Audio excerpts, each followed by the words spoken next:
Mayor పదవి కోసం కూటమి కోట్లాది రూపాయలు ఖర్చు చేసిందని మండిపడ్డారు వైఎస్ఆర్సీపీ నేతలు. విశాఖ ప్రజల మనసుల్లో కూటమి నేతలు విశ్వాసం కోల్పోయారన్నారు.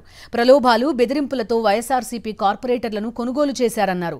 10 నెలల మేయర్ పదవి కోసం ప్రజాస్వామ్యాన్ని ఖూనీ చేశారని ఫైర్ అయ్యారు వైఎస్ఆర్సీపీ నేతలు. ఒకటైతే చెప్తున్నా, నిన్న మలేషియాలో మా సభ్యులు మీరు ఎవరైతే దాచిపెట్టారో ఒకడు మిస్ అవగానే మలేషియాలో మోసమ్స్ పట్టుకునేవి కూటమి నాయకులు అందరూ కూడా. ఇది నిజం కాదా? మీరు ఆ ధర్మం గెలిచిందని చెప్పడం, న్యాయం గెలిచిందని చెప్తున్నారా?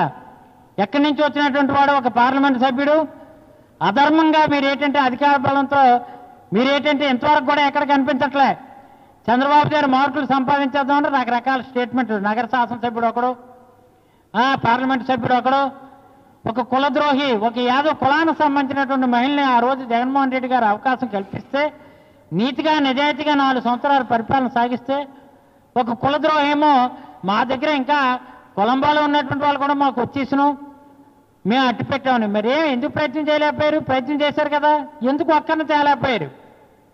తోక ముడుచుకొని వచ్చేసారు. ఈరోజు అందుకే చెప్తాను, నైతికంగా వైఎస్ఆర్ కాంగ్రెస్ పార్టీ గెలిచింది.